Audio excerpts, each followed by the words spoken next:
যিনি royal journalist foundation RJF-এর প্রতিষ্ঠাতা chairman, যার হাত ধরে তৃণমূল সাংবাদিকদের অধিকার আদায়ের লক্ষ্যে যে সংগঠনটি কাজ করছে, সেই সংগঠনটির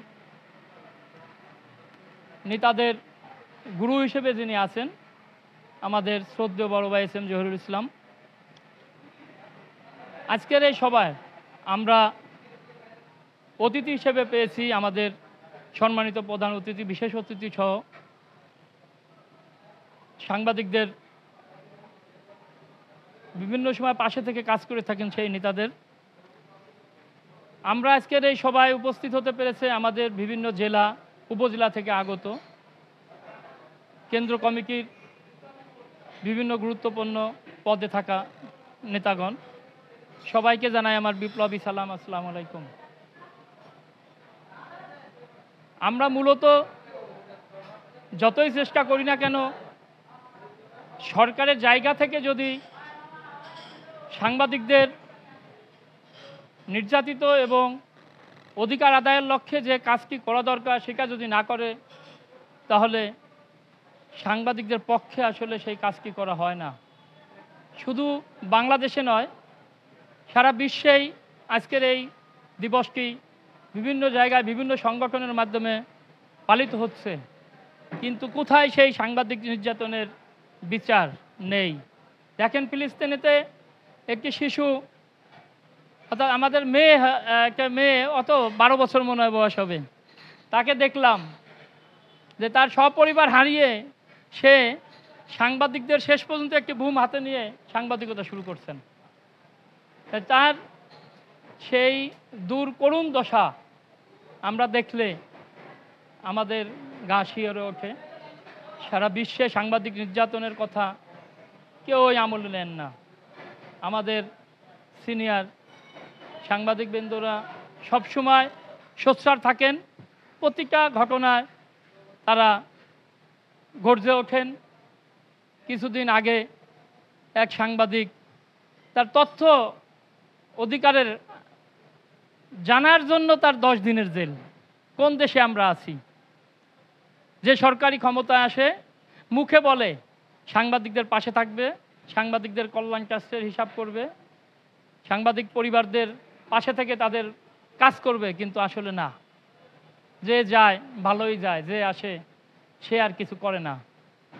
দেখা যাক, আমরা এই সংগঠনের পক্ষ থেকে বর্তমান সরকারের প্রতি আহ্বান জানাবো, সাংবাদিক নির্যাতনের ঘটনায় কোনো দ্রুত বিচারের ব্যবস্থা করা হয় এবং সাংবাদিকদের কল্যাণে যদি একটু পারেন তারা কাজ করেন।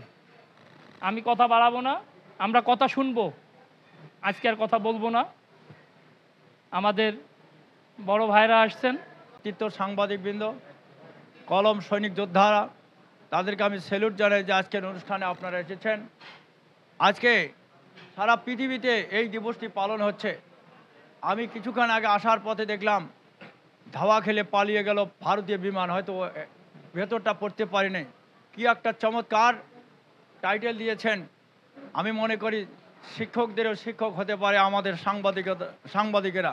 আমরা অনেক দূর রিসার্চ করে সারমর্ম আমরা বের করতে পারি না, কিন্তু এরা 2-3 কলমের মধ্যে 2-3টা শব্দ দিয়ে কিভাবে একটি হেডলাইন সুন্দর করে, যা মনে হয় যেন সমস্ত কথা সেখানে উঠে আসে। আমি ওভাবেই আমাদের গণমাধ্যমকে একইভাবে ফিরিয়ে আনতে চাই, বা আমরা সেই সাথে কাজ করতে চাই। আর যে দীর্ঘ 18 বছর ধরে গ্রাম্য সাংবাদিক নিয়ে কাজ করে, অনেক ধরনের নিপীড়ন, অনেক ধরনের নির্যাতন শিকার হয়ে আসছে। আমাদের অনেক সদস্য আছে। গ্রাম্য সাংবাদিকের কথা শুনলে বোঝা যায় স্পষ্ট যে অনেক নির্যাতনের ভিতর দিয়েই আমরা সাংবাদিকতা কাজ করে আসি বা আসতেছি। তো ইতিমধ্যেই সেই বেগমনভাবে প্রতি বছরের ন্যায় আজকেও বিশ্ব গণমাধ্যম দিবস পালিত হয়। তো এই গণমাধ্যম দিবস থেকে আমরা ওয়াদা করতে চাই, আমরা প্রতিবাদ করতে চাই, আমরা শিক্ষা নিতে চাই যে আমরা RJF আপনাদের পাশে আছি এবং গ্রাম্য মহলায় বিভিন্ন শহরে বন্দরে আমরা থাকবো ইনশাআল্লাহ। দাঁড়ানোর জন্য আমরা সাংবাদিকদেরকে বলা হয় জাতির বিবেক, সংবাদপত্র হচ্ছে রাষ্ট্রের চতুর্থ স্তম্ভ, অথচ আমরা আজকে ঘুমিয়ে আসি। আমাদের ঘুমিয়ে পড়া জাতিকে কে জাগাবে? আমাদের জাগানোর কথা, কিন্তু আমরা আজকে ঘুমিয়ে আছি। আপনারা নিশ্চয়ই জানেন, আজ থেকে প্রায় 25 বছর আগে ভারতের গোয়া রাজ্যে একটা হাতি অ্যাক্সিডেন্টে মারা যায়। ওই হাতির অন্য হাতিরা ওই হাতিকে প্রতিবাদ করেছিল, রাস্তায় নেমে এসেছিল। আর যশোরে একটা বানরকে কেউ যেন আঘাত করেছিল, ওই বানর একটা থানায় যেয়ে বসে পড়ছিল এবং অনেক বানর থানা ঘেরাও দিয়েছে। মানববন্ধন যেমন আমরা করছি, চিন্তা করেন, আমরা তাদের কাছে শিক্ষা নিতে পারি। আমাদের মধ্যে প্রতিযোগিতা থাকতে হবে। যে দেখেন, এক জায়গায় আপনি বাসায় 3টি কলার পেঁপের গাছ লাগাবেন, কলা। এই একটি দিবসে আমরা পালন করে থাকি বিভিন্ন সময়ে। তো এই দিবস শুধু মুক্ত গণমাধ্যম দিবস শুধু একটি দিনের মধ্যেই থাকলেই হবে না, এটা 365 দিনে যেন মুক্ত গণমাধ্যম থাকে সেটা কামনা এবং বাসনা রাখি। রুরাল জার্নালিস্ট ফাউন্ডেশন আরজেএফের আয়োজনে বিশ্ব মুক্ত গণমাধ্যম দিবস উপলক্ষে আরজেএফের চেয়ারম্যান এস.এম. জহুরুল হক, প্রধান অতিথি, বিভিন্ন গণমাধ্যমের সাংবাদিকবৃন্দ, আসসালামু আলাইকুম। বিশ্ব গণমাধ্যম দিবস, বিশ্ব গণমাধ্যমে সাংবাদিকদের যে ভূমিকা রাখার কথা ছিল, বিগত দিনগুলিতে আপনাদের ইচ্ছা সত্ত্বেও আপনারা ভূমিকা রাখতে পারেননি। বিগত ফ্যাসিস্ট সরকারের আমলে আমরা দেখেছি বাংলাদেশের বিভিন্ন প্রান্তে, জেলা, উপজেলা, ইউনিয়ন থেকে শুরু করে প্রত্যেকটা জায়গায় সাংবাদিকরা তাদের সত্য তুলে ধরার জন্য সরকারের দুর্নীতি এবং স্বজনপ্রীতি যখন এই সংবাদপত্রের মাধ্যমে তুলে ধরছেন, তখনই তারা নির্যাতিত হয়েছেন। বিশেষ করে খুলনা, যশোর, ফরিদপুর, চট্টগ্রাম এবং আমরা শেরপুরেও এই ঘটনাগুলি দেখেছি পত্রিকার মাধ্যমে, আপনাদের লিখনের মাধ্যমে। আরজেএফের সাংবাদিকরা আপনাদের মাধ্যমেই আমরা তৃণমূল এবং গ্রাম পর্যায় থেকে যেসব ঘটনাগুলি ঘটে সেগুলি আমরা জাতি হিসাবে জানতে পেরেছি। আপনারা জীবনের রিস্ক নিয়ে বিভিন্ন অন্যায়ের লিখছেন, পত্রিকার মাধ্যমে, টিভিতে দেখিয়েছেন। এজন্যই বাংলাদেশের জনগণ প্রতিবাদ করতে শিখছে। বিগত সরকার, ফ্যাসিস্ট হাসিনা সরকারের আমলে আপনারা অবশ্যই কোনো মুক্তভাবে কোনো লেখনী লিখতে পারেননি। 2007 সাল থেকে এই 2024 সালের জুলাই পর্যন্ত আপনারা দেখেছেন যে যখনই কোনো সাংবাদিক তাদের মুক্ত লেখনী লিখতে গেছে, তাদেরকে এমনভাবে নির্যাতন করেছে, হাত পা ভেঙে দিয়েছে।